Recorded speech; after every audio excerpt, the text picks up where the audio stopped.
Gloire à Dieu. Mwiriwe. Gloire à Dieu. Mwiriwe. J'aurais pu me débrouiller en anglais Nari kugerageza no mu Cyongereza. parce que je vis en Angleterre, c'est bien normal que je parle anglais, n'est-ce pas? Mba mu Bwongereza kandi kuhaba no kuvuga icyo Cyongereza nyene. Mais nous parlons de l'Afrique. Ariko turiho turavuga Afrika. Et l'Afrique, Kandi Afrika c'est plusieurs nations. ni amahanga menshi. Et parmi ces nations, Kandi muri ayo c'est mahanga plusieurs langues, harimo indimi nyinshi. parmi lesquelles il y a le français. Harimo n'igifaransa. Et depuis ce matin, Kandi kuva mu gitondo tous les intervenants sont passés. kandi abavuze bose Ils ont baciye parlé hano l'anglais. bavuze mu Cyongereza. Il faut bien aussi Noneho que nous puissions parler le français. mureke tuvuge n'igifaransa. Amen. Alors, avant d'aller plus loin, Mbere yuko nkomeza je voudrais bénir le nom du Seigneur ndashima izina ry'umwami wacu pour la vie de docteur apôtre Paul, que j'appelle communément mon jumeau. ndashaka gushima no guhimbaza Imana kubw'umukozi w'Imana Apostle Nita impanga yanjye. Nous nous sommes connus en 2014 aux États-Unis Twamenyanye mu 2014 lors twari d'une muri conférence Amerika apostolique. hari igiterane Et il s'est cy'intumwa trouvé que nous sommes nés dans le même mois. nsanga tuvuka mu kwezi kwa munani Et donc, twembi depuis ce temps, nous ne nous sommes jamais quittés. kandi kuva icyo gihe tumenyana Nous sommes devenus ntituratandukana frères par alliance twahindutse abavandimwe et nous sommes amis dans le ministère. none twahindutse n'inshuti z'umurimo. Il m'avait invité en 2015 Yarantumiye mu pour être 2015 à cette conférence. kugira ngo mbe muri iki Et giterane malheureusement, je n'ai pas pu être là. ariko ntibyankundiye Donc, en sinabashije venant kuhaba. ici cette année, Rero nza uyu mwaka je viens pour payer un crédit. nje kwishyura ideni.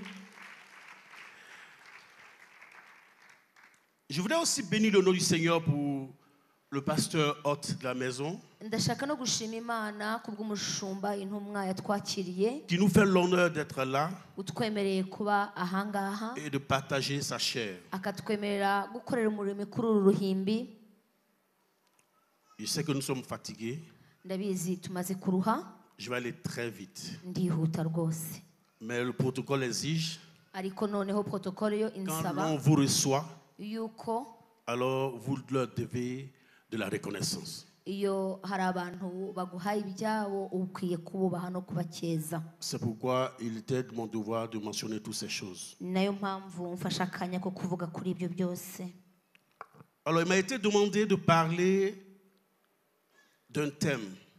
Bampaye umutwe w'amagambo nagenderaho Et le titre c'est « Quel rôle l'intercesseur peut-il jouer pour promouvoir les relations saines entre les nations africaines ?»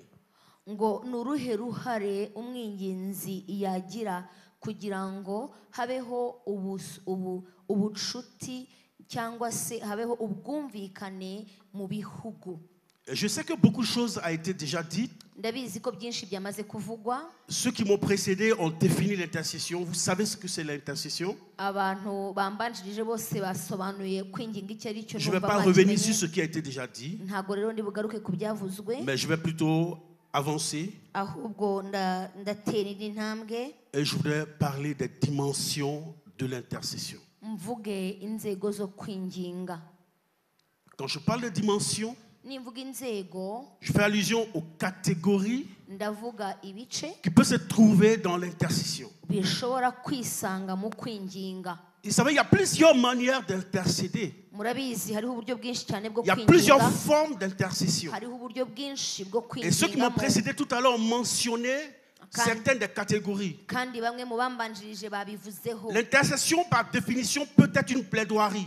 Kwinginga bishobora kuba ari ugusaba Ça cyangwa peut être une kuvugira, requête. bishobora kuba ari ugusaba, Ça peut être tout ce que vous pouvez imaginer. bishobora kuba ari ugusabira Mais ce undi dont je vais n'ibindi. parler ici en quelques points, Ariko ibyo ngiye kubaganiriza mu c'est magambo quelques make dimensions que le Seigneur a mis sur mon cœur de partager avec vous. n'urwego umwami yashyize mu mutima ngo abe ari rwo Premièrement, mbaganiriza. je parlerai de la dimension politique de l'intercession. Rero twavuga ku rwego rwa politike, mu kwinginga mu rwego rwa politike. Ça vous paraît étonnant que nous soyons dans une conférence chrétienne et qu'on parle de politique. byaba nk'ibintu bitangaje kubona turi mu giterane cya gikristo ariko kumva harazamo na politiki. Mais quand nous parlons de développement de l'Afrique, ariko iyo tuvuga iterambere nous rya parlons de Afurika, l'unité de l'Afrique, iyo tuvuga ubumwe bwa Afurika, nous parlons politique. tuba tuvuga Parce que la politique, en définition, kuko politiki c'est tout ce ubwayo qui consiste à penser au développement d'une cité. ni ikintu cyose kizana Donc, là, nous sommes ibitekerezo réunis ici. n'iterambere. Ubu turi hano Nous parlons de la politique du développement de l'Afrique. turimo turavuga politiki y'iterambere rya Et nous ne pouvons Afurika, pas y arriver kandi si nous ne ntitwabigeraho sommes pas munis de certaines armes. tudafite intwaro zimwe na Et pour chrétiens zimwe. que nous sommes, kandi nk'abakristo l'arme fatale que nous avons, imyaka dufite c'est la prière. intwaro ikomeye Et c'est dans dufite cette ni prière ugusenga, kandi muri uko gusenga que nous parlerons de la dimension de l'intercession qui est politique. niho tuvugira kwinginga ariko mu rwego rwa politiki. Lorsque nous voyons Néhémie, iyo turebye Nehemiya dans le chapitre 2, mu gice cya kabiri, Néhémie, l'histoire de Néhémie sur laquelle le thème de cette conférence s'appuie d'ailleurs. Nehemiya ari nayo nkuru cyangwa se ari nawo murongo dusa naho tugenderaho muri iki giterane cyose. Lorsque nous parlons de Néhémie, iyo tuvuga Nehemiya nous nous rappelons, levons-nous et bâtissons. tuhita twibuka ngo duhaguruke Mais avant que twubake. Néhémie ne dise Ariko au peuple de se lever pour bâtir, igihe Nehemiya arimo abwira ubwoko bwe kugira ngo bahaguruke bagende, il a fallu au préalable faire quelque chose de très important. yarasabwe cyangwa byasabye ko akora ikintu Dans le gikaze. chapitre 2, Mu gice cya kabiri, lorsque Néhémie a reçu Anani, igihe Nehemiya yakiriye Ananiya, qui était l'un des responsables du peuple d'Israël resté en arrière, parce que ce n'est pas tout le peuple d'Israël qui a été déporté en captivité. ahangaha ntabwo abisiraheli bose bari baratwaye mu bunyagano, igice kimwe nicyo cyari cyarajyanywe. Anani était il était parmi les rescapés qui n'ont pas été déportés. Ananiya rero yari mu barokotse gutwarwa icyo gihe, Ils ont continué de s'occuper des affaires courantes d'Israël. nuko bo bakomeza bari mu gihugu gukora imirimo yari isanzwe Jusqu'au igomba point gukorwa, où ils sentent la nécessité kugeza igihe bumvise bibaye de ngombwa s'adresser à Israël qui est dans la diaspora. yuko bavugana na diaspora ya Isiraheli.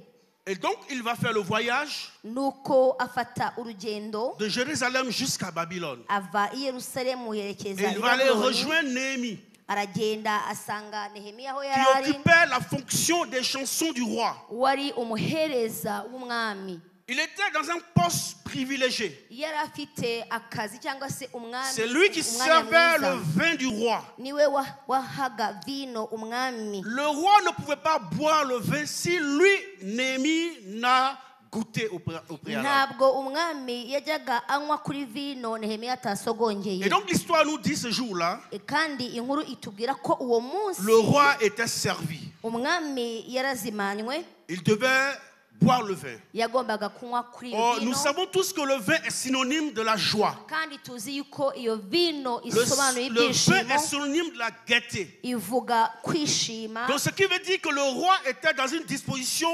favorable. bivuga ngo umwami yaraguwe neza. Et donc Néhémie va s'approcher de lui Nuko Nehemiya pour aramwegera le servir comme il en avait l'habitude. kugira ngo amuzimane cyangwa Et cette amuhereze ko fois-ci, le yarasanzwe roi va amuha. remarquer Ariko noneho umwami abona que ikintu Néhémie avait un kidasanzwe, visage triste. yuko Nehemiya yari yijimye mu maso. Et il va lui dire, Aragenda aramubwira pourquoi se taire? ngo kuki ugaragaje umubabaro. Et Néhémie va expliquer Nuko Nehemiya arasobanura, pourquoi est-ce qu'il avait l'air triste. avuga impamvu y'umubabaro yari Parce qu'il afite, venait de recevoir les informations kuko yari amaze kwakira de son amakuru peuple.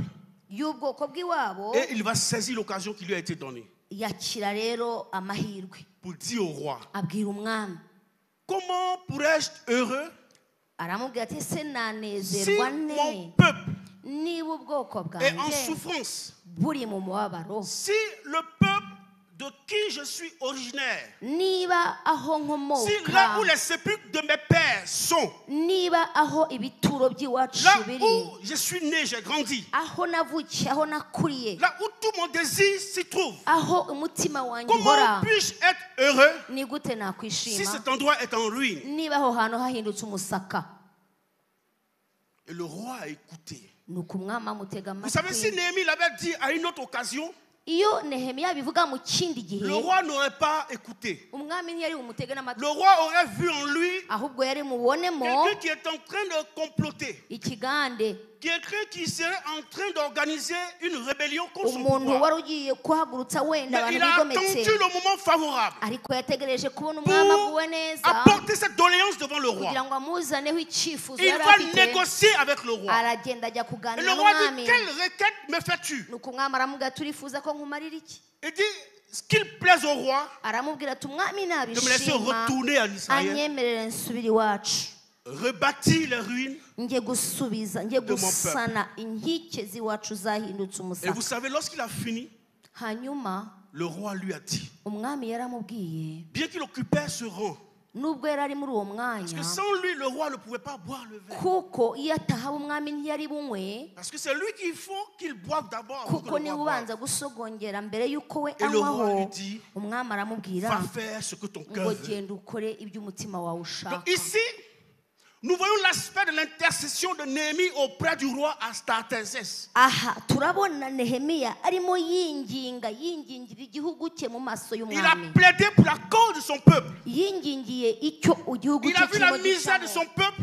aravuga ngo ubwoko bw'uko bubayeho Il n'a pas regardé à sa position. ntabwo yiyitayeho ubwe Il s'est souvenu de son peuple. ahubwo yibutse Il a ab'iwabo demandé au roi, asaba umwami laisse-moi aller ngo reconstruire mon peuple. namubabarira agende Si abasange nous voulons rebâtir l'Afrique, niba tugomba kubaka si nous afurika voulons rero contribuer au développement de l'Afrique, niba tugomba kugira il faut umusaruro que dutanga muri afurika nous arrêtions de regarder à nos intérêts. ntabwo tugomba kwirebaho gusa Il faut que nous soyons patriotes, ahubwo tugomba gukunda que igihugu nous aimions l'Afrique hanyuma tugakunda afurika et que nous puissions avoir le cœur dans tout ce qui concerne l'Afrique kugira ngo tugire umutima wita kuri afurika n'ibya afin de afurika byose pouvoir faire des doléances qui vont dans le sens de kugira ngo développer l'Afrique. tubashe gusabira afurika ibyo afurika igeneye Donc la kugeraho dimension politique de l'intercession rero urwego rwo kwingingira se politiki trouve dans la négociation, biri mu gushyikirana ou ce qu'on peut appeler aussi parlementer. cyangwa se ibyo twakwita kuvugira abandi Nous voyons le deuxième exemple avec Abraham. tubona urundi rugero kuri aburahamu Et ça, mes prédécesseurs l'ont dit. abandi babivuzeho Je ne vais pas trop m'attarder dessus. ntabwo mpatinda Vous voyez Abraham qui discute avec Dieu. urabona aburahamu arimo ajya impaka C'était pas une n'imana prière.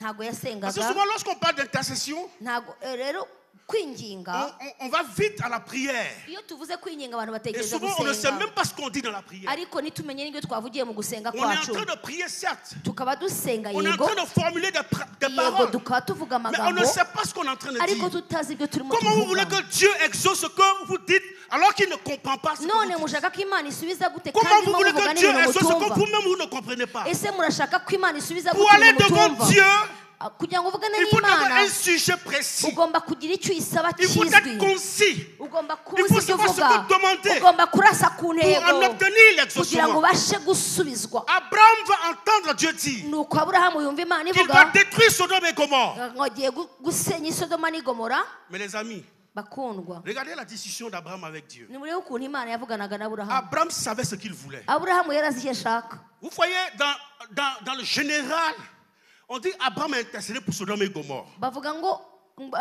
muri rusange bavuga ko aburahamu yingingiye Mais en sodoma n'igomora particulier, ariko mu rwego Abraham savait rwihariye que Lot et sa famille y étaient. yari arimo yingingira loti C'est pour eux qu'il n'umuryango we. intercédait. yari abizi neza yuko nabo byabagiraho ingaruka C'est pour Lot et sa femme qu'en réalité, yari arimo avugira loti que Abraham intercédait. niyo mpamvu yari arimo agenda amanura imibare Mais Abraham était un diplomate. ariko yari umunyabwenge Parce que s'il va directement dire à Dieu, yari azi ko nabwira imana ako Lot, mon kanya neveu et sa famille se trouvent à Sodome, ngo uzi ko loti n'umugore n'abana bacu bari hariya il serait greedy, yari kuba bivuze mu buryo il budasobanutse serait neza. égoïste. yari kuba yikunze Alors il faut jouer la diplomatie. aravuga ati rero reka rero nkine C'est iby'ububanyi pourquoi je dis n'amahanga l'intercession, c'est aussi politique. reka rero nkubwire ngo kwinginga nabyo Ici, bizana on voit politiki le rôle diplomatique qu'Abraham a joué. tugomba kureba uburyo bwo kubana n'abandi Il dit à Dieu, aburahamu yakoresheje il dit à Dieu, yabwiye imana s'il y a 50 personnes, aravuga ngo niba abantu mirongo est-ce que tu vas les itanu détruire? hari ahantu urahasenya ko Dieu savait imana yari qu'il ibizi n'y avait même pas 50 personnes. ariko yari qui ibizi ko pouvaient nta être mirongo- justes. ko nta mirongo itanu Dieu bahaba savait le bakirana nombre de personnes, imana yari izi n'abakiranutse qui bahari pouvaient bashobora kuba être bari aho justes. bari abantu mais il n'y avait aho même ngaho pas de justes même. nta nubwo Si barabakiranutsi vous voulez, il n'y avait pas de juste même à Sodome nta et Gomorrhe. n'umukiranutsi wari i Sodoma n'i Il Gomora n'y avait pas de juste. nta wari uhari Mais Abraham voulait ariko Aburahamu icyo que Dieu yashakaga sauve son neveu. yuko Imana ikiza Et umwisengeneza Dieu we dit, s'il y a 50 justes, iravuga ngo niba 50 se je vais les sauver. ndaza kubakiza Abraham savait qu'il n'y avait pas yari 50. abizi ko nta 50 bahari Ce nawe n'est pas le nombre 50 qui ntabwo intéressait umubare Abraham. 50 wari ufite icyo uvuze imbere y'Imana Ce n'est pas Sodome et Gomorrhe qui nta intéressait nubwo ari Abraham. Satamu na Il Sodoma va na Gomora continuer yarakomeje jusqu'à ce qu'il parvienne à un chiffre. arakomeza kugeza aho Dieu lui bemeranyije dit. ku mubare Imana iramubwira ngo No matter le nombre de personnes qui sera là-bas, umubare w'abantu baza kuba bahari ntacyo je vais les sauver. ndabakiza Bien-aimés, si nous sommes des intercesseurs, niba turi ab'ingenzi il uyu faut que nous munsi comprenions cette dimension. tugomba kumenya uru rwego Pour que lorsque nous sommes devant Dieu, tukamenya ko iyo turi imbere nous sachions y'Imana quoi dire à Dieu. tujye tumenya icyo tunayibwira Intercéder, kwinginga c'est aussi négocier. ni ugushyikirana Intercéder, kwinginga c'est aussi parlementer avec ni Dieu. ukuvugana n'Imana uvugira abandi Alléluia. haleluya Je parlerai dans la dimension politique, on voit quelques exemples que nous voyons dans nos sociétés d'aujourd'hui. ndaganira namwe mvuge ku rwego rwa politiki turebe ibintu bimwe na bimwe mushobora kuba mufiteho amakuru Lorsqu'il y a des crises, il y a des conflits, iyo hari ibibazo iyo hari amakimbirane il y a des structures étatiques, iyo hari ibigomba gukorwa hari ingamba runaka zigomba gushyirwa mu bikorwa qui font des démarches. hari uburyo umuntu agenda akabikora André, je vais trop vite. oui. D'accord. Je vais vous épargner trop de temps, c'est pourquoi je vais vite. Mais je vais vous permettre de comprendre, je vais ralentir un peu. Alléluia. Amen. Et donc, les nations, lorsqu'il y a des conflits entre elles, iyo elles utilisent des ministères qu'on appelle les ministères des Affaires étrangères. ibihugu ubwabyo iyo hari amakimbirane cyangwa kutumvikana hagati yabyo bikoresha abaminisitiri bita ab'ububanyi n'amahanga Elles utilisent la diplomatie bagakoresha diplomasi cyangwa se iyo mibanire n'amahanga pour engager des discussions, hanyuma bagatangira ibiganiro hagati yabo pour apaiser ces choses. hanyuma bakagerageza kurura uburakari bwa bamwe muri bo Nous voyons aussi souvent l'amnistie, l'amnistie, hari igihe rero tubona amnesty qui est une structure, qui est une ONG, ni ONG qui souvent intervient dans les affaires des États, ijya igaragara cyane cyane iyo Mais hari ibibazo mu mareta surtout pour plaider la cause des défavorisés. ariko cyane cyane ivugira abantu basa naho bariho barengana Souvent, les personnes qui sont incarcérées injustement, icyo gihe bareba abantu bafunze barenganyijwe ces organes interviennent hanyuma ibyo bigo bikaza pour plaider leur relâchement. bikaza kubaburanira kugira ngo wenda babarekure Est-ce que ça va, on se comprend? ese turi kubyumva Donc l'intercession, kwinginga rero c'est aussi la négociation. kwinginga harimo no Il peut gushyikirana arriver que Dieu prenne certaines décisions. bibaho ko Imana yakwifatira ibyemezo rimwe na rimwe Si vous ne le savez pas, peut-être que je vais vous le dire aujourd'hui. niba mutari munabizi reka mbibamenyesha uyu munsi Vous pouvez par votre négociation emmener Dieu à changer d'avis. muzi yuko mwebwe ubwanyu mushobora gutangirana ikiganiro n'Imana igahindura Qui le sait? imigambi hari abantu babizi ko Imana ijya ihindura ibyemezo Dieu peut avoir arrêté une décision au ciel Imana ishobora guhagarikisha en icyemezo conformité avec les anges et tout son conseil. bigendanye n'ubujyanama n'abamarayika n'ibyo mu ijuru byose Et vous, wowe sur la terre, wicaye hano ku isi vous pouvez contrecarrer cette action de Dieu ukaburizamo uwo mugambi w'Imana par votre intercession. kubera yuko mwashyikiranye n'Imana mukinginga amen. Et c'est ce qui va nous emmener dans la dimension juridique de l'intercession. icyo nicyo gituma habaho ubutabera mu kwinginga Quand je parle de la dimension juridique, iyo mvuze urwego rw'ubutabera mu kwinginga je me rappelle un homme ndimo ndibuka umuntu du nom de Moïse, witwa Mose qui est le tout premier juriste depuis que le monde a été créé. niwe mucamanza wa mbere wabayeho Sinon, il est le tout premier législateur, j'ai envie de dire. niwe mucamanza wa mbere wabayeho Parce que c'est par lui que Dieu a établi les lois. kuko muri we niwe amategeko yaciyemo Et donc, Moïse, Mose rero il connaissait les lois de Dieu. yari azi amategeko y'Imana. Il connaissait les lois de Dieu. Yari azi amategeko Et quand y'Imana. je dis Moïse connaissait les lois de Dieu, Ndababwiye ngo Mose yari azi amategeko il y'Imana. connaissait le cœur de Dieu. Yari azi n'umutima Il savait w'Imana. ce que Dieu aimait. Yari azi ibyo Imana Il ikunda. savait ce que Dieu n'aimait pas. Yari azi n'ibyo Imana yanga. Et Dieu le lui a dit, Hanyuma Imana iramubwira va écrire ces choses ngo genda wandike ibi et enseigne-les à mon peuple. kandi ubyigishe ubwoko bwanjye. Donc Moïse, Mose rero dans la dimension juridique, mu rwego va rw'ubutabera entreprendre une action de plaidoirie, igihe yumvaga hari umuntu wiregura comme les avocats le font à la cour. nk'uko abavoka cyangwa abunganizi babikora mu rukiko. Lorsque vous êtes convoqué au tribunal, Iyo ufite urubanza quand bien vous êtes souvent coupable, mwaba il y a des hommes et des femmes qu'on appelle avocats. mufite ibyaha cyangwa mutabifite, hari abantu bita abunganizi cyangwa se mu mategeko arabo bavoka. Vous les prenez pour plaider votre cause. Murabafata kugira ngo babafashe kuburana, N'est-ce pas vrai? siko? Souvent même, vous savez que vous avez tort. Hari n'igihe muba mubizi ko ibyo bintu mwabikoze, Mais vous prenez quand même un ariko avocat mugafata ubunganira pour qu'il plaide votre cause. kugira ngo agire ibyo abavugira.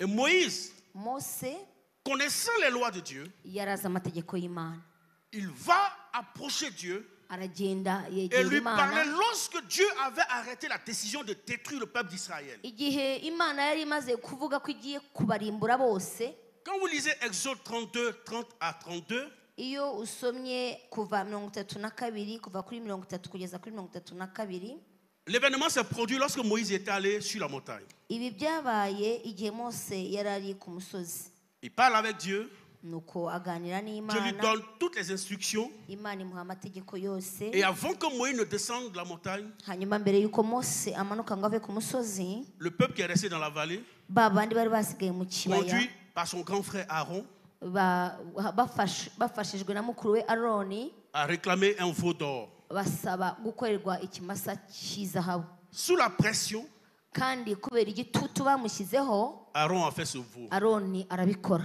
Et le peuple a adoré le veau. Nuko iryo shyanga cyangwa icyo gihugu cyose kiramya inka. Et la rupture venait de se faire entre Dieu et le peuple Icyo d'Israël. gihe nanone hari habayeho gutana hagati y'Imana n'Isiraheli, Les amis, c'était vraiment sérieux. kandi si ukubeshya, byari ibintu bikomeye. Ce péché-là, ce n'était pas les autres péchés comme avant. Cyari icyaha kidasa n'utundi twaha bajyaga bakora. Parce que Dieu n'aime pas l'idolâtrie. Imana ntikunda kuramya izigirwamana. C'est une insulte à Dieu Ubututsi Imana iyo ugiye lorsque les kurinda Imana. humains deviennent idolâtres. Iyo umuntu ahindutse usenga ibigirwamana, Lorsque les humains remplacent Dieu par un objet iyo inanimé, abantu basimbuje Imana ikintu, c'est une insulte à Dieu. biba ari igitutsi ku Mana. Et le peuple qui porte le nom de Dieu Kandi ubwoko bufite izina va faire un ry'Imana veau uragenda bukora inyana, et l'adorer. ikimasa, birakiramya, Pensez-vous barakiramya. quelle décision Dieu allait prendre? Ngaho namwe n'ibibazo icyemezo Imana yari bufate nyuma y'ibyo. Il a décidé de détruire le peuple d'Israël. Imana ifata icyemezo cyo gumaraho ubwoko bwa Isiraheli. Il a dit à Moïse, Ibwira Mose je vais faire sortir de toi une autre nation, ngo nzagukuramo irindi mais je shyanga, vais exterminer cette ariko nation. aba bobo simba shaka ngiye kubamaraho. Quand Moïse a entendu cela, Mose yumvise ibyo, vous savez une chose que Moïse a faite. hari ikintu Mose yakoze. Qui sait ce que Moïse a fait en premier lieu? Moïse était... D'abord, Dieu lui dit, Moïse, ton peuple qui est resté, Imana iramubwira ngo Mose, ngo ubwoko bwawe ngo bwasigaye mu kibaya. là ce n'est plus le peuple de Dieu. Ntabwo bwari bukiri ubwoko bw'Imana, Ça devient le peuple de bwari Moïse. buhindutse ubwoko wagira ngo bwabyawe na Mose. Ça, on aime bien le faire souvent. Ibyo kandi turabikora Quand on est dans une situation qui ne nous arrange pas, iyo hari ibintu on bitatunezeza, couvert l'homme de Dieu. umukozi w'Imana. Mais ton Dieu là, qu'est-ce qu'il y a? Ariko Imana yawe buriya irimo irabigenza ite, dutangira kuyimurira ku bandi. Quand le peuple d'Israël a péché, Nuko Abisiraheli bakoze ibyaha, il y a eu une rupture entre eux et Dieu. habaho ubutane hagati yabo n'Imana. Dieu dit, Moïse, c'est ton peuple. Nuko Imana ibwira Mose ngo ubwoko bwawe Si tu veux, nushaka je vais les détruire. ndabakwicira neza, Et je vais te donner hanyuma un nouveau peuple. nkukorera abandi.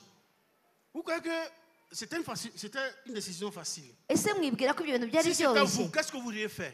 Ese mwebwe bamwe mwari kubigenza Ce mute? peuple-là n'était pas aussi un peuple facile. Kuko abo bantu bari ubwoko butoroshye, Ce n'était pas des anges. ntago bari abamarayika. Quand il y a une petite difficulté, iyo petit habaga challenge, akabazo gato ils accablent Moïse. barasaraga bagasara insultent na Moïse. Mose bakamutuka. Mais quand ils ont commis ce péché, ariko bakoze iki cyaha Dieu jette l'entière responsabilité à Moïse. imana icyaha cyose gihirikira kuri Si Mose. j'étais à la place de Moïse, iyo ngenza kuba Mose, la première chose que j'allais faire, icya mbere nari gukora je dirais à Dieu, ce peuple me fatigue. nari kubwira imana, uzi imana ubu bwoko buranduhije, Ce peuple me fatigue aba trop. bantu barandushya, Ils ne savent pas ce qu'ils veulent. nta nubwo bazi icyo bashaka, Ils ne veulent pas le bonheur. ntabwo bashaka kwishima. Moi, je veux la paix. Njye ndashaka amahoro, Donc, donne-moi un autre peuple wampaye abandi qui ne va pas bantu me fatiguer. batazandushya. Mais Moïse ne l'a pas fait. ariko Mose siko Moïse a yabigenje, dit à Dieu, ahubwo Mose yabwiye imana comment peux-tu penser détruire ce peuple? ngo ni gute wakwibwira kurimbura buno bwoko, C'est quand même fort. urumva udakabije. Moïse qui raisonne Dieu. Mose ari we ugarurira imana kugaruka mu bitekerezo bizima, Pourtant, Dieu parle dans son intérêt à lui. kandi imana irimo irakora iby'inyungu ya Mose. Il dit, Dieu, ce que tu me dis là, iravuga ngo mana ibintu Moi, je ne ubwiye veux pas. ntabwo nabikora, c'est vrai que c'est dans mon intérêt, nibyo ni iby'inyungu mais je zanjye ne veux pas. ariko ntabwo C'est vrai nabikora, que ce peuple me fatigue, nibyo barandushya mais je ne veux pas que tu ariko les sinshaka détruis. kubica. C'est ce qui doit être le cœur des hommes de Dieu. noneho wumve urimo urabwira imana Porter le peuple. gutwara abantu ukabikorera Même dans les moments ukabareba, difficiles, n'igihe byanze porter le peuple. mujye mutwara abantu, Supportez-les. mujye Dans leur mubingingira, faiblesse, mujye dans leur mubareba, déchéance. mujye mubafata, Supportez-les. Moïse aurait pu mubihanganira. juger ce peuple. ni ukuri Mose yari bucire urubanza kuri aba Il bantu, aurait pu abandonner ce peuple. yari no kubataka n'abihakana. Il aurait pu dire, bon, à partir d'aujourd'hui, je ferme l'église. yari kubabwira ati uhereye none ndafunga urusengero, Je vais aller dans une autre nation, ndajya mu kindi gihugu, commencer une autre église là-bas. ntangire undi murimo, Parce que les gens ici à kuko Kigali, abahangaha mumaze ils sont kundambira, difficiles. murarushije. Non. oya, Moïse a dit à Dieu, Mose yabwiye imana, je ne te conseille pas de le aravuga faire. ati mana inama Parce que si tu le nakugira, fais, kuko nubikora tes ennemis, tes adversaires vont dire quoi? abanzi bawe abatagukunda Ils diront que tu n'as bazaguseka, pas été capable de les bazavuga ko délivrer. wananiwe gutwara abantu ngo Que tu n'es bageze même aho pas ugomba capable de leur kubajyana, faire du bien. yuko udashobora no Parce kubagirira que déjà neza, le peuple se plaignait. kuko abantu bahoraga Que Moïse bitotomba, les a envoyés au désert yaboherereje mu butayu pour souffrir. kubabara, Et en plus, tu veux les exterminer. none ugiye no kubica ubamareho. Dieu, tu ne feras pas Mana ça. ntabwo ibyo wabikora, Dieu, tu ne feras pas ça. mana ibi ntubikore, Mais si tu veux encore, ariko tue-moi niba ushaka ikindi nyica à leur basi, place. bo ntubice Mais eux sauvent. ariko bareke babeho. C'est une action forte, n'est-ce pas? C'est une action forte, n'est-ce pas? cyari ikintu Moïse qui gikomeye, décide de mourir à la place du peuple. yari yemeye gupfira abantu, Alors que Moïse était le prototype de Jésus. nyamara Mose yari ishusho ya Pendant que Yesu. Moïse faisait ça, Igihe yari arimo akora ibi, c'était une action prophétique. yari arimo akora igikorwa cya Moïse ne buhanuzi, savait même pas ntiyari anazi qu'un ko sauveur allait venir dans ko hari l'humanité, umucunguzi uzigera azi ikindi offrir sa gihe vie ngo azatanga pour que ubuzima les bwe pécheurs que nous sommes, kubw'abanyabyaha nous turi soyons bo, sauvés. kugira ngo dukire. Moïse a proposé de donner sa vie ariko Mose à atanga la ubuzima place bwe des enfants mu d'Israël. cyimbo cy'Abisiraheli bose. C'est une forme d'intercession. cyari Moïse a ukwinginga, plaidé pour yaringinze le peuple d'Israël aburanira afin que Abisiraheli Dieu les épargne, kugira ngo Imana que ibababarire, Dieu ne les détruise pas. kugira ngo Imana Bien itabamaraho. aimé, quand vous intercédez pour quelqu'un igihe rero wingingira umuntu et que vous n'êtes pas dans cette dimension, ariko utari muri urwo rwego, votre intercession n'est pas encore arrivée. ntabwo kwinginga kwawe kuba Parce que kuragerayo. il faut prendre la place de la personne. ugomba gufata umwanya wa Il kanaka, faut se mettre à la place de la personne. ugomba kwambara umwambaro w'uriya, Porter le fardeau de la personne. ugatwara umutwaro we. Et c'est ce que le Seigneur Jésus est venu faire. nibyo Yesu yaje aje gukora, Pour sauver l'humanité, kugira ngo akize il a amahanga. pris le corps humain yafashe umubiri we pour s'identifier à nous. kugira ngo yisanishe natwe, Comprendre les souffrances des hommes. kugira ngo afate imibabaro y'umuntu, Comprendre nos défis. ayumve Il ibitunaniza, a eu faim. kugira ngo asonze, Il a eu soif. agire inyota. Il a connu la fatigue. yarananiwe Bien qu'il est Dieu. nubwo yari Mais Imana, c'était utile. kandi ibyo, Parce que si vous voulez prier pour quelqu'un, kuko niba ushaka si gusengera vous voulez umuntu, plaider pour quelqu'un, niba ushaka et que vous kwingingira ne umuntu connaissez pas le problème de la personne, utazi ikibazo votre cye, plaidoirie ne peut pas porter. ntabwo C'est wamwitwarira sur quelle ibye, base vous plaidez? ntabwo wabasha Qu'est-ce que kumuvugira. la personne a fait? uwo muntu se yakoze Est-ce que iki? vous êtes capable de relater? ese wabasha kwihuza Pourquoi on nawe doit pardonner à cette kugira ngo personne? ubashe kubabarira umuntu Pourquoi on nk'uwo? doit remettre la faute de cette kuki personne? ugomba kumusubiza Moïse ibye? connaissait le peuple. ariko Et Mose Jésus yari azi s'identifie ubwoko, au peuple de Dieu. hanyuma Jésus ashaka s'identifie à nous pour connaître nos besoins, ashaka kwitanga ku bw'abo bantu pour pouvoir b'Imana, plaider mieux. Pour pouvoir plaider mieux. kugira ngo abashe kubaburanira neza yari abazi.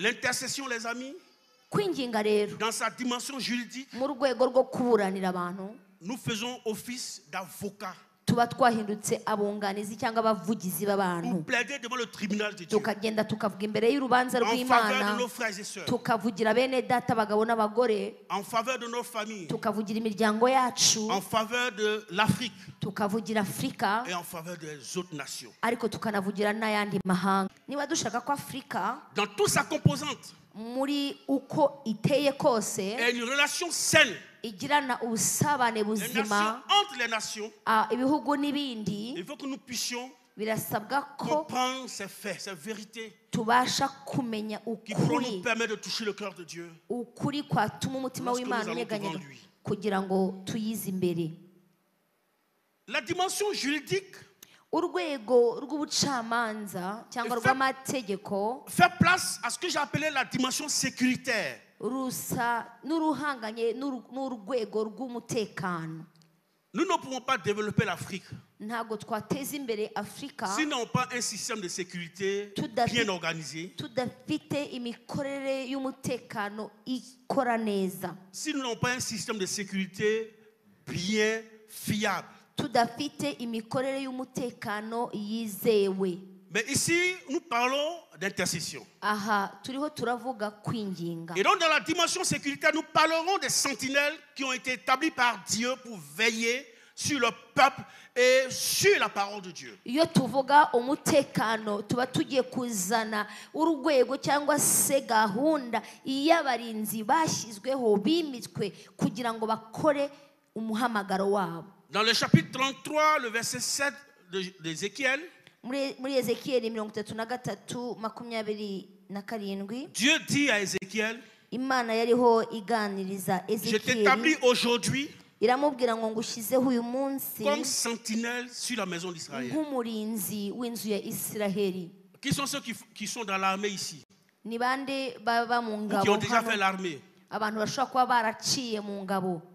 La sentinelle, Umurinzi c'est l'unité qui garde, ni itsinda ry'abarinda, qui veille au jour, le jour et de nuit, abantu barinda bakarinda ku manywa qui bakarindana reste debout, nijoro, les armes au point, bagahora bahagaze bitwaje intwaro prêts à zabo, défendre, bakaba biteguye kurinda no mais kurwanirira, prêts aussi à informer du danger qui arrive. ariko bakaba biteguye no kuvuga aho akaga kagiye guturuka. Un intercesseur, c'est une sentinelle. Umwinginzi rero ni umurinzi. Tu dois savoir ce qui se passe à l'extérieur de la maison. Ugomba kumenya ibiba inyuma Il faut être capable de le reporter à l'intérieur de la maison. kandi ukagomba kubivuga n'imbere Que mu nzu l'intérieur puisse s'organiser, kugira ngo ab'imbere babashe kwishyira hamwe contrer l'adversité. maze babashe Nous ne kurwanya pouvons pas être de ikibi. bons intercesseurs pour l'Afrique Ntabwo rero twaba ab'inginzi beza b'Afurika si nous ne sommes pas des bonnes sentinelles pour l'Afrique. niba tutari abarinzi beza barinda u Rwanda. Il nous faut être La des Africa. sentinelles.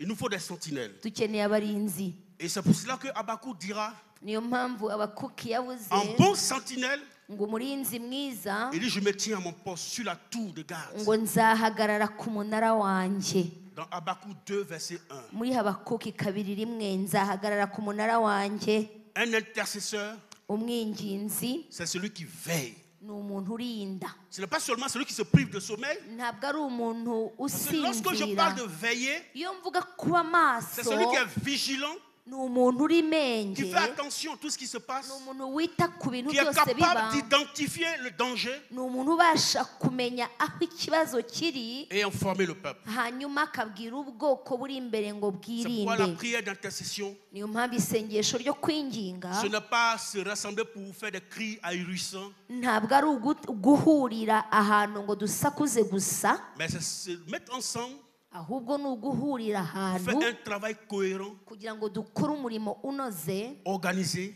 umurimo ufite gahunda, ciblé, umurimo ufite qu'on intego, ait des résultats. kugira ngo tuzabone umusaruro ufatika. Alléluia. Haleluya. Et lorsque nous parlons de la sentinelle, Iyo tuvuga umurinzi nous nous souvenons aussi du peuple sur lequel les sentinelles sont établies. twibuka cyangwa se tuzirikana ubwoko bwavuyemo abo barinzi, Et au sein du même peuple, kandi muri ubwo bwoko nyine il y a la dimension sociale de l'intercession. haba hari urwego rw'imibanire mu kwinginga. Vous vous dites, mais ce gars, il a quitté où tous ces détails de ubu dimension mushobora kuba murimo mwibaza sociale. ngo uyu mutipe avuye hehe n'ibi bintu byose arimo atubwira. Ce n'est pas ce que j'avais prévu de dire. Ibi bintu si byo nari Anyway. napanze, Le Seigneur m'a contraint de le dire. ahubwo umwami yantegetse kubibabwira. Haleluya. Et j'obéis. kandi ndumvira. C'est lui qui fait son travail. Je ne suis qu'un instrument. We azi umurimo we uko ugomba gukorwa, njye ndi igikoresho. Parlons de la dimension sociale d'intercession. Iyo tuvuze urwego rw'imibanire mu kwinginga, Nous voyons que quand il y a des conflits entre les peuples, iyo hariho amakimbirane mu bantu, dans des familles, mu miryango, on identifie quelqu'un bafata umuntu qui serait favorable aux deux ushobora camps kuba yaganira n'impande zombi, pour jouer les facilitateurs, hanyuma agahinduka umwunzi cyangwa se umuhuza, pour jouer la médiation entre kugira les deux ngo camps, abe umuhuza hagati y'ikambi ebyiri zisa naho zitumvikana, pour les rapprocher. kugira ngo abahuze cyangwa begeranye. Lorsqu'il va dans son travail de médiation, qu'est-ce qu'il Iyo fait? rero ari muri uwo murimo we wo kunga, Il plaide. aravugana n'uyu, Il essaie d'apaiser le cœur akagerageza guturisha umwe des muri deux camps. bombi, kandi bagatuza bombi. Il ne prend pas parti. Ntabwo agira uwo abererekeraho, Il ne juge pas. ntagira uwo acira urubanza, Il écoute. ahubwo atega amatwi, Il est impartial. akaba umuntu utarengera Il abandi, apaise les cœurs. hanyuma agatuma imitima yururuka. N'est-ce pas pour ça que le Seigneur nous a choisis? Siyo mpamvu se umwami yadutoranije, Selon 2 Corinthiens, bigendeye mu Bikorinto ba kabiri le chapitre 5, verset 18. 5:18. Dieu nous a choisis pour que nous puissions être de ceux-là même qui font la médiation, Imana yadutoranyije nk'abahuza pour réconcilier les uns avec les autres. kugira ngo twunge bamwe n'abandi, Et dans le travail de réconciliation, kandi mu murimo wo kunga on joue l'intercesseur. umuntu aba arimo yinginga. Et dans cette dimension, le Seigneur Jésus nous l'a révélé. Kandi aho ngaho umwami yarabiduhishuriye. Selon 1 Timothée 2, 5, Tugendeye muri Timoteyo wa mbere 5, il a été révélé comme le souverain médiateur yahawe umwanya Entre Dieu w'umuvugizi w'ikirenga hagati y'Imana et son peuple. n'ubwoko bwayo. Jésus est le médiateur. Yesu nuwe uduhuza, Et il va devant Dieu akajya imbere y'Imana pour parler en faveur du peuple. akavugira ubwoko, Il vient vers le peuple. akaza imbere Il y'ubwoko, leur dit ce qu'ils doivent faire pour plaire à Dieu. akababwira icyo bakwiye gukora kugira ngo Il a banezeze Imana. joué ce rôle Uwo murimo yarawukoze et il continue de le jouer aujourd'hui. kandi akomeje kuwukora. Dans nos différentes sociétés, comme je l'ai dit, Muri bya bihugu byacu nk'uko nabibabwiye, je prends un exemple sur moi-même. reka nitangeho Je urugero. suis originaire de la Côte d'Ivoire. Njyewe mvuka muri Côte d'Ivoire, J'appartiens à un peuple qu'on appelle le peuple Dan. njyewe ndi muri ubu bwoko Dans bwitwa la Adon. société traditionnelle, Ako tubaho mu mico yacu, lorsqu'il y a un conflit entre deux parties, iyo hari ikibazo mu moko, soit deux familles, imiryango, quand il s'agit des familles, iyo ari imiryango, on choisit les neveux. bareba abishwa, On choisit les neveux bafata abishwa cyangwa abisengeneza, parce que les neveux ont une position stratégique. kuko akenshi ni abantu bakundwa cyangwa umuntu wese yishimira, Généralement, les neveux appartiennent à deux familles. kuko baba bahuza imiryango ibiri. Ils ont leur côté maternel, Baba bafite uruhande rwa mama, ils ont leur côté paternel. bakajya n'uruhande rwa papa. Donc, s'il se trouve que leur mère est d'un autre village Iyo mama wabo ava mu cyaro cyaha, et qu'il y a un conflit entre les deux villages, le village de son noneho père et le village de sa mère, hakabaho ikibazo hagati y'ibyaro kimwe cyahariya n'icyahariya, vous pensez qui sera mieux écouté? uzumvwa neza ninde? Vous pensez qui sera mieux écouté? Celui qui vient des C'est deux le parties. neveu. N'uwo nguwo Il va jouer sur ces deux côtés. aragenda agakora Quand kuri il va dans bombi, son village maternel, akagenda akavuga iwabo wa mama, il est le fils de leur fille. kuko ni umwana w'umukobwa Ils ne vont wabo, rien lui faire. ntacyo bamutwara. Il profite pour leur parler. Arabavugisha Quand rero il va ati, dans le village de son père, yarangiza ajya mu Il cy'ukwa est se, fils. bakavuga ati ni umwana ils ne vont pas wacu, le rejeter. ntabwo Ils vont bamujugunya, lui écouter. Ils vont bakamwumva l'écouter. nawe. Et donc, nos parents, nos aïeux, nos peuples ont utilisé ces choses Abakurambere bacu basogokuru bakoresheje mwene ibyo pour réunir kugira ngo bahuze. Et donc ce neveu, il joue le rôle d'intercesseur. Abo rero bagakora umwanya w'abinginzi Il cyangwa se appelle les abahuza, deux camps à se rapprocher. hanyuma bagatuma impande ebyiri zongera zigahura. Amen. Amen. Et donc, Bityo enfin, nsoza je parlerai de la dimension spirituelle. navuga ku rwego rw'umwuka ubwarwo, Et c'est là que je vais m'arrêter ni s'il en naho faut. ni naho nsoreza. La dimension spirituelle de l'intercession Urwego rwo kwinginga se trouve dans le prophétique. mu mwuka ruri mu buhanuzi. Pourquoi est-ce que la dimension de l'intercession se trouve dans le prophétique? Kuki urwo rwego rw'umwuka ruri mu buhanuzi?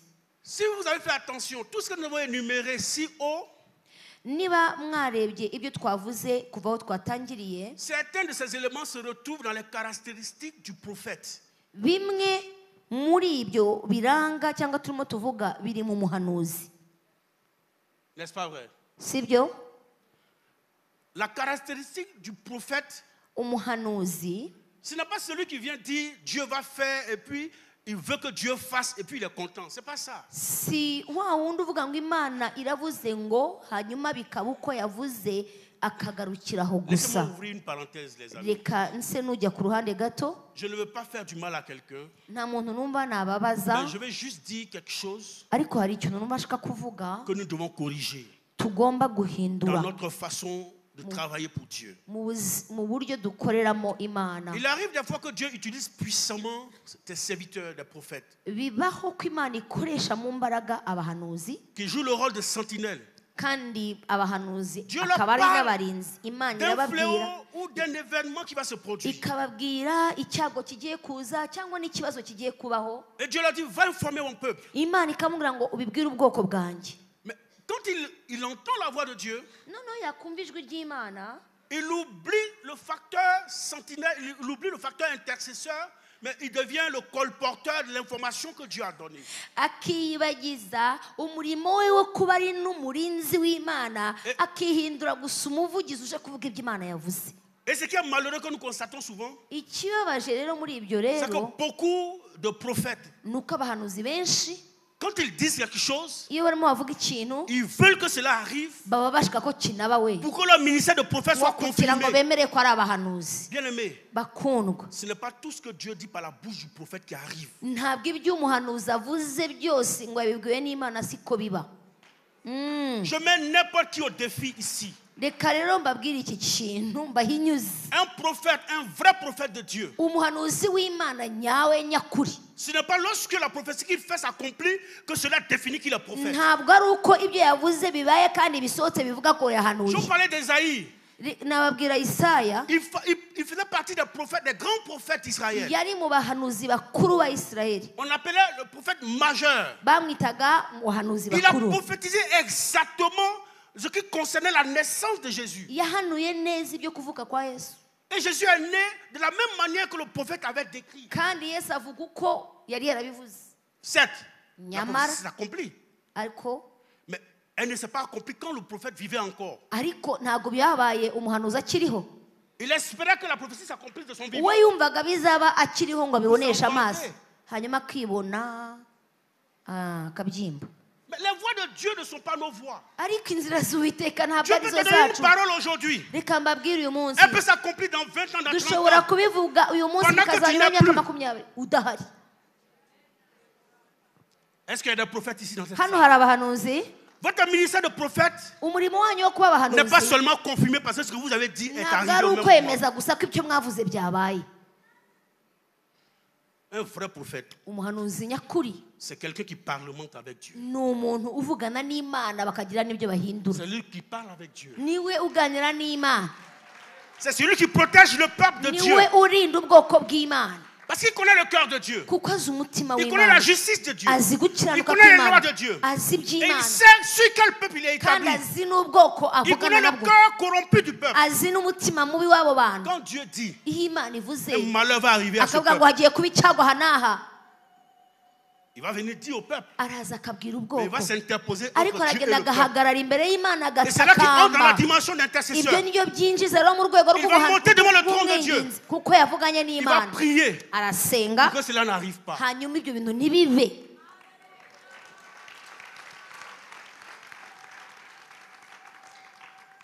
Alléluia. Amen. Arrêtons de jouer le prophète de malheur. Reka rero twe kuba abahanuzi bahanura ibyago gusa. Arrêtons certaines considérations selon lesquelles c'est moi le prophète, ce que je dis va arriver. Reka twe kwiyita ngo ni igihe muhanuzi kandi ibyo nahanuye nta kabuza bizaba. Tu n'es pas Dieu. Ntabwo uri Imana. Tu n'es qu'un porte-parole. Wowe uri umuvugizi gusa. Pendant que tu es en train de vouloir que Dieu le fasse, Igihe urimo ushaka ko ibyo bintu il peut biba, changer d'avis au ciel. hari ikintu wakakwiye Il uba peut changer ushakisha. d'avis au ciel. Hari ijuru rishobora Il peut guhindura changer d'avis ibintu, au ciel. ushobora guhinduza ibintu Je mu vais donner un ijuru. autre exemple. Reka nguhe urugero.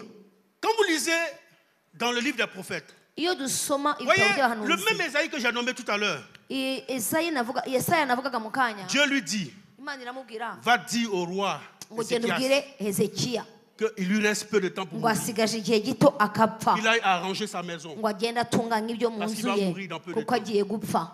Esaïe court, il vient. Esaya aza yiruka Il we, rentre dans la cour du roi. araza aza mu rugo Et dit, rw'umwami, roi, araza aramubwira Dieu ati m'a mwami, dit, Imana yambwiye il faut faire ton ngo testament. tangira ubigenze neza, Fais tes adieux. urage kandi Parce que tu vas usezere mourir. kuko Quand urapfuye. il a fini la prophétie, Arangije il a commencé à acaho. partir. Vous savez ce qui s'est passé? Muzukuru byagenze nyuma yaho. Souvent ceux à qui nous prophétisons, Hari igihe ba bandi duhanurira, nous minimisons leur relation avec Dieu. hari igihe twirengagiza ubusabane bafitanye n'Imana yabo. Est-ce que je parle à quelqu'un ici? Hari umuntu uri kunyumva, Tu n'es pas avec lui dans la chambre. ntabwo ubana nawe mu Tu ne sais cyumba pas ce cye, qu'il dit à ntabwo Dieu. ubana nawe mu masengesho ye, Pas sa relation ntabwo avec ubana Dieu. nawe mu busabane agirana n'Imana ye. Yo, Esaïe est en train de partir. Hesaya arigendeye, Il a fini de prophétiser. arangije guhanura, Mais ce qu'il ne savait pas, ariko icyo atamenye c'est que Ézéchias avait nuko une relation avec Ezekiya yari Dieu. afitanye ubusabane n'Imana. Il Haleluya. était roi, Ah, mais umwami il avait une relation avec yari Dieu. afitanye ikintu avugana Vous savez n'Imana. ce que Ézéchias avait fait? Ezekiya muzi icyo Quand yakoze, il devenait roi, yahindutse umwami. les temples étaient fermés. Igihe yabaye umwami insengero zari zifunze, Les sacrificateurs avaient décampé. abatambyi bari barimuwe, Il n'y avait plus de culte à Dieu. nta teraniro, nta busabane bwari buhari. Quand il est devenu roi, Abaye umwami il a rappelé les yagaruye sacrificateurs. abatambyi mu nzu y'Imana n'umurimo w'Imana urongera ko agarura abakora mu nzu Il a y'Imana, réorganisé l'église. arongera asubizaho igicaniro Il était cy'Imana, roi. kandi yari umwami Parce qu'il y avait des prophètes. kubera ko hari abahanuzi, Il y avait des prophètes. hari abahanuzi Mais il n'y avait plus de culte à Dieu. ariko nta teraniro ryari kibaho, ariko we Il a umwami réorganisé le culte. arongera azana iteraniro ry'Imana. Haleluya. Il a laissé la fonction au prophète. Arangije abaha umurimo wawe ngo bawukomeze bakora Il est ibyaha, resté dans sa royaume. arangije akomeza gukora ubwami bwe. Mais c'est alors que là, Hanyuma Dieu va se montrer comme le Dieu de souvenir. Imana imwiyereka nk'Imana Dieu yibuka, va se montrer dans sa dimension de ce qui Imana s'est fait. yiyereka nk'Imana mu rwego rwayo. Ézéchiel va dire à Dieu, Ezekiya arahindukira abwira Imana, souviens-toi wibuke de ce que j'ai fait pour toi. wibuke ibyo nagukoreye Quand Imana. il n'y avait pas de culte en Igihe Israël, nta materaniro yari akiba muri Isiraheli, quand les églises étaient fermées, igihe insengero zari quand il n'y avait zifunze, plus de lévites, igihe nta balewi bari quand bakiboneka, les prophètes avaient fui, igihe abahanuzi bari barahunze, j'ai réorganisé l'église. njyewe sinabisubijeho, J'ai restauré le culte. sinabisubijeho. Seigneur, souviens-toi de moi. Mana ibuka icyo nakoze. Il a intercédé pour lui-même. Yariyingingiye. Haleluya. Les amis, ce que Dieu a fait, Muzi icyo Imana yakoze? le prophète qui partait gaillardement, Wa content muhanuzi wari ugiye ngo d'avoir fait la yahanuye, prophétie, arimo avuga ngo nahanuye ye umwami Dieu va arapfuye, l'intercepter dans la cour du roi. akiraho mu gikari cy'umwami, Et dit ne continue pas d'avancer. aramubwira ati ntukomeze, Retourne sur tes pas. hindukira usubire inyuma, Retourne sur tes pas. subira inyuma, Retourne sur tes pas. subira inyuma. Haleluya. Et il est revenu. Aragaruka di, Je parie qu'il avait honte. ndabizi yari afite ikimwaro, Je parie qu'il avait honte. ndumva yari amwaye. Il est revenu. Aragaruka, Et Dieu lui dit, Imana iramubwira, dis à mon serviteur, mbwirira umukozi wanjye j'ajoute 15 années à ngo sa vie. mwongeye imyaka 15.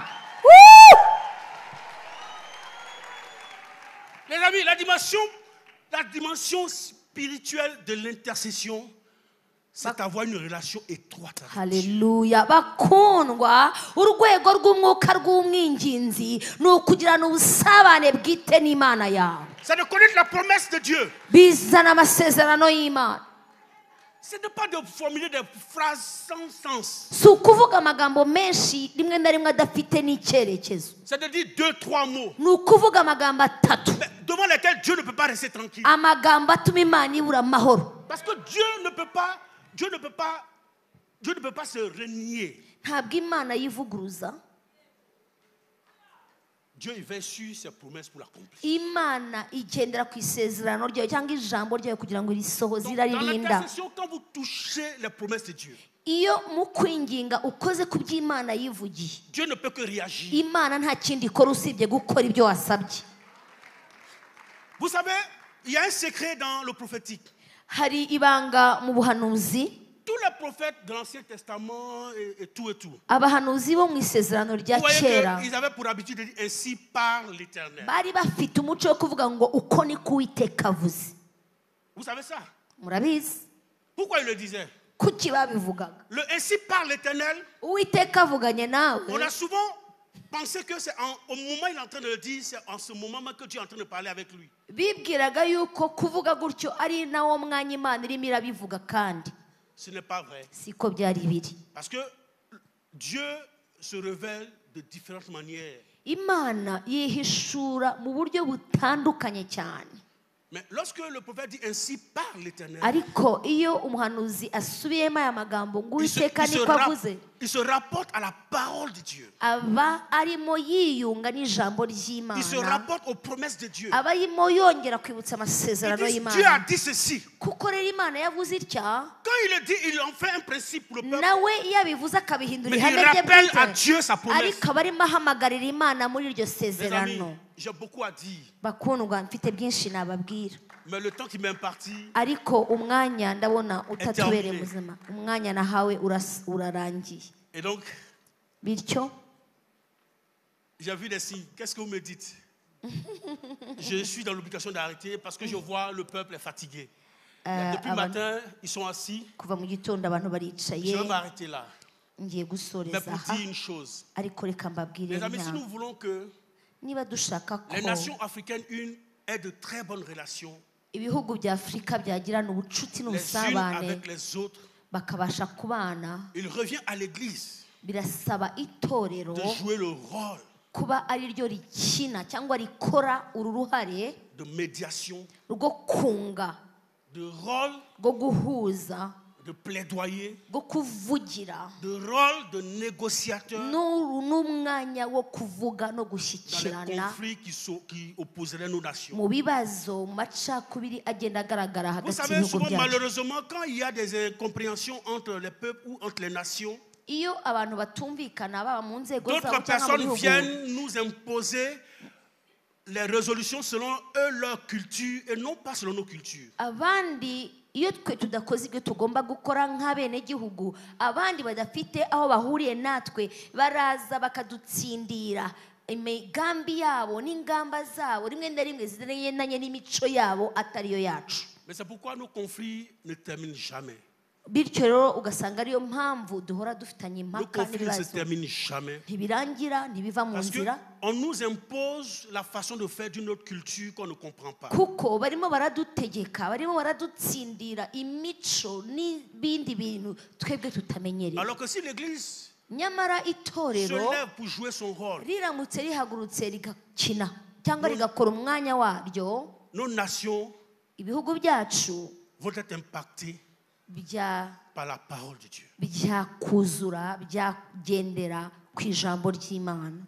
Si les hommes de Dieu que Dieu a établis dans les nations, Niba abakozi b'Imana, abagabo n'abagore Imana ishyizeho mu bihugu byacu, quand Dieu dit je t'ai appelé prophète des nations, iyo Imana ivuze ngo naguhamagariye kuba umuhanuzi c'est pour w'amahanga, que tu sois l'interface entre Dieu et ses nations. ni ukugira ngo uhinduke umuhuza w'Imana n'abo bantu, C'est pour que tu veilles sur la bonne marche des ni nations. ukugira ngo ubashe kureberera kugenda neza kw'igihugu urimo, Que tu pries pour ces nations. kugira ngo usengere ibyo bihugu. Est-ce qu'il y a des intercesseurs là, cet Ese après-midi, dufite abinginzi hano qui muri sont twe prêts à se koko lever comme un seul homme, biteguye guhaguruka pour nk'umuntu plaider pour umwe les nations africaines, kugira ngo basengere kandi bavugire ibihugu bya Afurika afin que les conflits s'arrêtent? kugira ngo impaka amacakubiri aveho? Parce que vous êtes d'accord avec moi Ese turahamanya que nous sommes tous liés. yuko twese dufashwe C'est la colonisation qui nous a départagés kubera yuko ubukoroni nibwo bwatumye et qui a tutana, créé une injustice criarde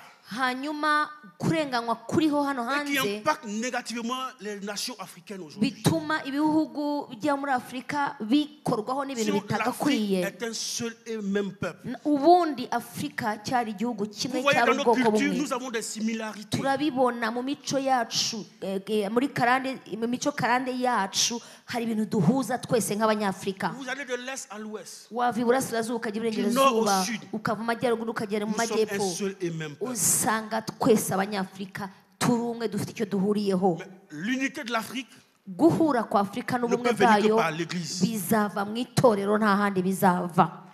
L'unité de l'Afrique ne peut venir que par l'Église. Ubumwe bwa Afurika buzava mu Ce itorero, n'est pas par les politiques, ntabwo ari politiki izabikora, par l'Église. ahubwo itorero niryo Est-ce qu'on peut se rizabikora. tenir debout Ese twahaguruka pour parler à Dieu tukabwira en Imana, faveur de nos nations, tukavugira ibihugu byacu afin que les conflits s'arrêtent? kugira ngo tuvaneho aya macakubiri, tuvaneho izi Tu ntambara. vas plaider une relation saine Tugiye guhamagara ubucuti n'ubusabane, entre le Rwanda et le Congo, tubivuge ku Rwanda na Kongo, entre le Rwanda et le Burundi, tuvuge ku Rwanda n'Uburundi, entre le Congo et les autres nations, tuvuge kuri Kongo n'ibindi bihugu, le Mali, la Guinée, tuvuge kuri Mali la na Côte Guinée, d'Ivoire, tuvuge na partout Côte d'Ivoire, où il y a des tensions, tuvuge ubusugire partout où il y a les regains de tension. n'ubuhahirane mu bihugu Nous allons prier byacu, pour que Dieu puisse dukureho icyo umwanzi yabibye, pacifier dans les nations. tuzane amahoro mu Que nos bihugu nations byacu, soient en très bonne twigenga. relation. Tuzane Que nous imibanire puissions nous myiza, développer du nord au sud. tuzane iterambere rizajya Parce que riva mu majyaruguru rikagera mu Sans majyepfo, sans une bonne relation, tuzane ubusabane sans n'ubucuti une relation bwinshi, saine, tuzane ubucuti bwiza, nous ne pouvons pas nous développer. kuko nitutabigira Alors, ntituzatera élevons la imbere. voix et prions le Seigneur. Reka tuzamure amajwi yacu maze De là où tu te dusenge. trouves, lève la voix. Dis quelque Aha chose à ngaha Dieu. niho nkubwiye ngo wowe uzamura ijwi Sache que usenge Dieu veut uko uyoboye t'amener mu dans une mutima cette wawe. dimension.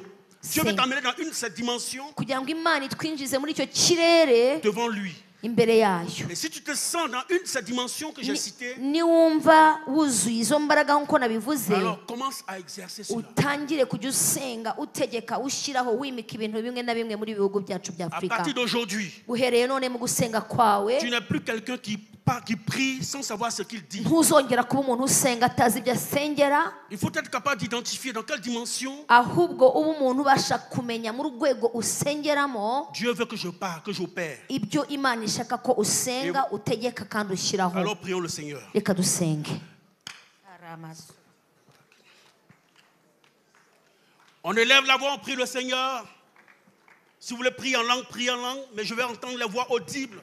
Ndumva nshaka kumva amajwi yanyu ubwo musenga. Niba usenga mu ndimi vuga mu ndimi, niba usenga uvuga ururimi wumva uvugemo, ariko reka numva amajwi yanyu azamutse hano muri ino nzu. Masutara bazakatara iboja.